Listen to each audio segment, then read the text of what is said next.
Hello, welcome to my first Kings of War battle report. I'm using Dwarfs against Elves, and this is a 1,500 point battle. I've played a couple of battles of Kings of War on Universal Battle before, and had some moderate success with Elves, so I thought I'd try out a different army and see what I could learn. I'll go over the deployment. My dwarfs left to right. I've got a cannon with a Warsmith, a horde of Ironclad, which are just the basic dwarf warriors, and they have Blessing of the Gods, so they have the elite rule. Army standard bearer behind them, a unit of 20 Bulwarkers, who are the spearmen. The tank model is representing a dwarf lord on a giant beast, I think it's called. Next to him there's 20, basically they're iron breakers. I think they're called Ironguard in Kings of War. They have defense 6, so they're very tough. And I've also given them brew of strength for crushing strength 1.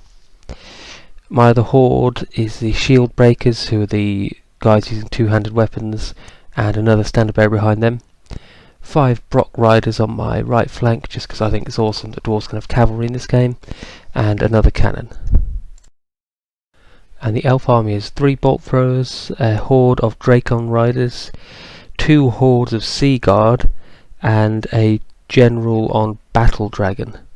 So I've never seen an army like this before, though to be fair I haven't seen that many Kings of War armies, but this is a very elite army, and I'm still trying to get to terms with a lot of the differences between Kings of War and Warhammer Fantasy, and even things like seeing troops across the other side of the board, and because they're sort of called a similar or the same thing to a troop in Warhammer and perform the same function, it's difficult to shake the feeling you have of them.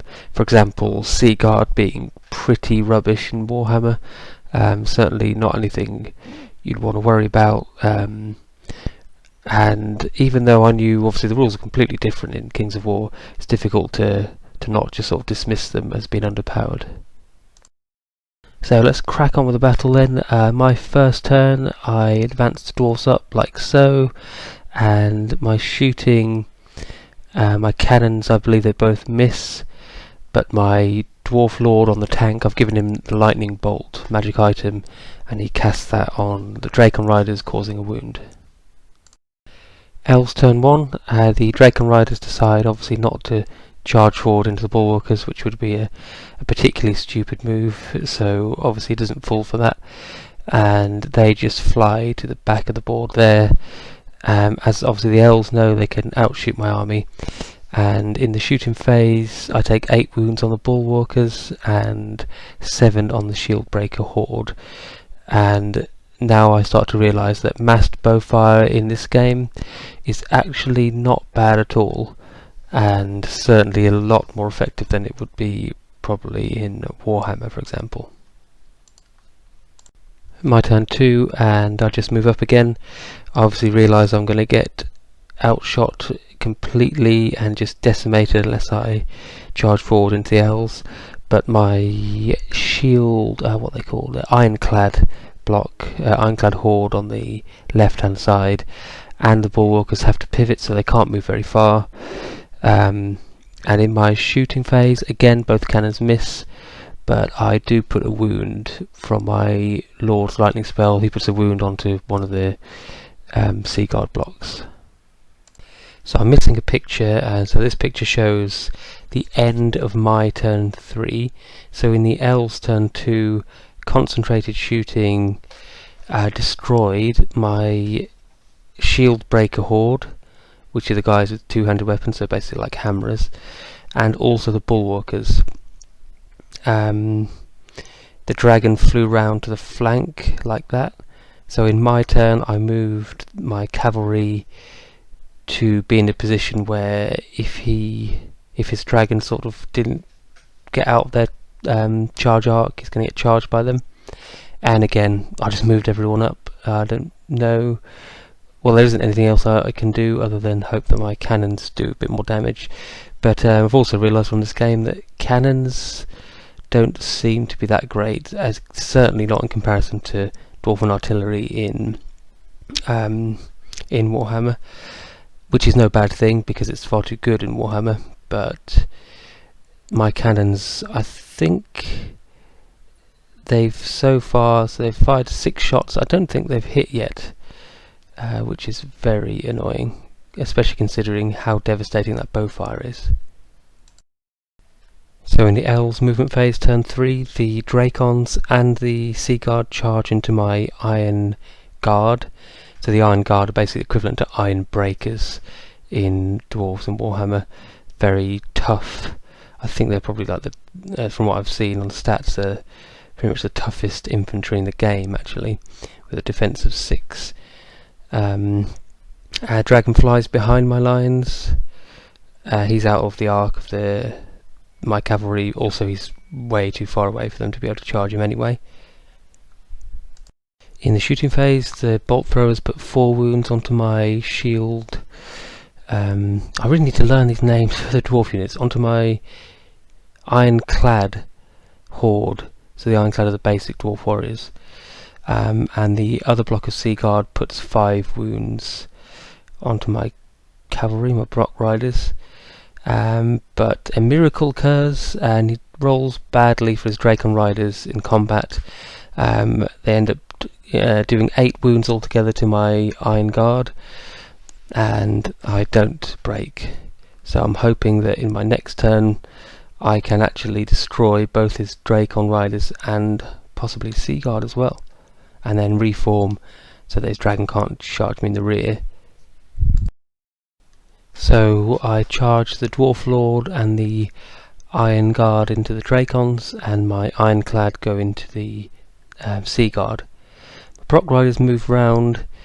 I'm not sure what I was thinking doing that. I think I possibly thought they couldn't be charged by the Sea Guard, but I guess I didn't check the measurement, or maybe I thought Sea Guard were just rubbish and wouldn't do anything. In my shooting phase, cannons shoot at the Dragon Lord but miss. I did forget to mention earlier that I have actually hit once with the cannons. You can see one of the Elven bolt throwers has died. So that's 8 shots so far and 1 hit. I do destroy the Drakon Riders, which was awesome. I thought they might be a bit of a tough nut to crack, but do enough wounds and they're just destroyed outright. However, versus the Sea Guard, I guess I was probably being a bit optimistic, thinking I could destroy them in 1 round. Again, as I mentioned before, I think that's the Warhammer mentality creeping in of, oh well, my troops are better than his and I've got a big horde, so I'm probably just going to steamroll him. But I only do, I think, 5 wounds, putting them at a total of 6, so they're obviously going to be completely fine. And I probably could have worked that out if I'd run the math on that in my head beforehand. So I end up deliberating for ages on what to do with my Iron Guard and my Dwarf Lord, whether I should reform them and turn them round, and how I can do that, because they're kind of next to each other, they can't really pivot much. I end up turning my Iron Guard round completely and then just leaving the Dwarf Lord like that, facing north. In the end I just gave up thinking about it, because I thought I'll let the scenario play out and see what happens, and maybe it will help me to understand what's best to do in this situation. So you'll see what happens next. Dragon goes into the rear of the Ironclad and the Sea Guard into the front, and the other Sea Guard charge into the Brock Riders. So already I can see that this is not good. The Dragon is going to destroy that unit all by itself, because in Kings of War you triple your attacks when you charge in the rear. Now normally characters don't triple their attacks because they're individual, but when you put them on big beasts like this, they lose the individual rules, so they do become extremely devastating if they get a flank or rear charge. And yeah, the Sea Guard into the Brock Riders. I mean, I don't know why I've let my cavalry be charged by infantry, so yeah, I can't remember what I was thinking. And if you look at this picture, you can see even if the dragon rider didn't move at all after he's destroyed the Ironclad, because the arc of sight is measured from the middle of the unit and not from the corners, he would be out of the charge arc of my Ironguard anyway, the ones that have turned around. So now my Dwarf Lord is staring at nothing, and so will my Ironguard be as well next turn. So now I can see that what my Ironguard should have done in the previous turn after winning their combat is reformed to be facing west, so that now I'd be able to charge that dragon in the flank and probably kill it, or if the dragon wasn't there, I would have a good chance at routing those Sea Guard who've already taken 6 wounds. But they're just left staring into space, slack-jawed. So yes, the dragon obviously kills the Ironclad. He gets 30 attacks in the rear, hitting on 3s, wounding on 2s. Hitting on 3s and rerolling 1s as well because of his elite rule. So that's horrendous, but I learned something there definitely about positioning. And look at my Dwarf Lord as well, just staring into space. So my turn 5, I pivot the Ironguard so that they're out of the charge arc of the dragon and they're facing the Sea Guard. And to stop them from being charged in the rear, I move my Dwarf Lord up, and he's defense 6, so I think he'll be alright against those Sea Guard there. And in the shooting phase, the cannons finally hit. One of them hits the dragon and end up doing 7 wounds to him. He doesn't break. I've just realised as well that this entire game I've completely forgotten that my battle standard bearers have a ranged attack. Oh well. And my Dwarf Lord also does a wound onto the Sea Guard with lightning spell. Obviously I'm just hoping for those double 6s to come up. Elves turn 5, Sea Guard into the Ironguard, Sea Guard into the Dwarf Lord, and the dragon flies behind the Dwarf Lord. Bolt throws put a wound, 2 wounds onto the cannon and 2 onto the standard bearer in the middle of the board, but neither of them break. And in combat, my Ironguard do exceptionally well. They only take a single wound and they don't break. So I was really pleased about that. But my Dwarf Lord takes 5 wounds from those Sea Guard. And what's worse is that at least he doesn't break, but he is wavered. Now, Dwarfs have the headstrong rule, so on a 4+ I can ignore that. And only be disrupted. But I'd have to check the rules actually. I think if I'm disrupted, I'm not sure if I can move normally. I'm not familiar enough with the rules. So I probably still wouldn't be able to get out the way of that dragon, but at least I could charge the Sea Guard and try and rout them. But I can't believe he took 5 wounds. So my turn 6, obviously charge back into the Sea Guard and also charge both of my army standard bearers into them, just to maybe tip the balance a bit more with a wound or 2. But I don't pass my headstrong test with the Lord, so he's sat there waiting to be executed. My cannons miss again, but in combat I do a few wounds to Sea Guard, not enough to break them, but I do waver them, so that's something at least. So now they can't charge me or shoot me. I'm protected from shooting from the bolt throws as well. So I won't get the points for them, but at least my Ironguard might survive the battle now. And in Elves turn 6, or I've been saying it wrong the whole time actually, I suppose it should be Elves round 6, and this will actually be turn 12. The Dragon Rider guy charges my Lord in the rear, and obviously that's a foregone conclusion. Even against defense 6, he's wounding on 3s, I think. Yeah, because he's wounding on 3s. The Sea Guard shoot at the Sea Guard, which were in front of my Dwarf Lord, shoot at the Ironguard. Now we roll off because we weren't sure whether they'd get cover from the dragon. and we rolled off I did get cover, and they ended up doing no wounds. But the bolt throws pick off one of my army standard bearers and do another couple of wounds to the cannon, but that's fine. I think that's because it's got inspiring from the Warsmith. So the game ends there.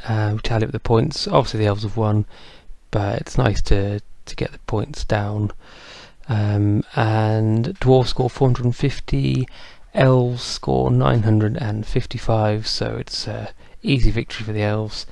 A few things from that battle. I wasn't expecting a list with that much shooting to be able to outshoot my two cannons, but really I needed the Warsmith to be near both cannons. They both got elite. However, having said that, I was looking out for those ones, and I think I only rolled 1-1 for the entire game and got 2 hits, so 12 shots, 2 hits. Should have hoped for an average of 4 hits, but perhaps I need to think of a dwarf list with a bit more artillery, although kind of don't want to go down that route if possible, because they focus so heavily on artillery in Warhammer, since they just gimped the movement of dwarfs so much, apart from the gyrocopters, that you're just absolutely shooting yourself in the foot if you don't take artillery. Whereas dwarfs in Kings of War with cavalry and move 4, I reckon they don't need to rely so heavily on artillery. It's a good elven list. I think the Sea Guard are very effective.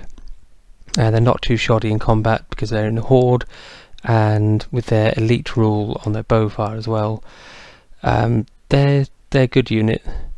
And this battle has really shown as well one of my favourite things so far about Kings of War, in that combat lords, say for example that lord on the dragon, they're not just blunt brute force implements which you can just hurl towards the enemy and crush your opposition, like for example, and obviously I keep referencing Warhammer because that's the game I mainly play at the moment, but say for example a Star Dragon Lord, or a Lord on a Frostheart Phoenix, you can just hurl them towards the enemy and target a weak enemy unit and smash them.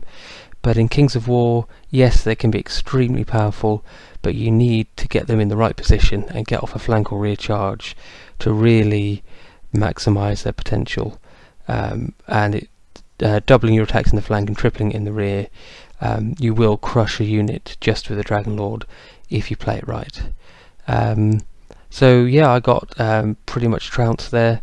Need to think about the dwarf list a bit more, but as ever I still enjoyed the battle, and hope you enjoyed it too. So thanks for watching, and I'll see you next time.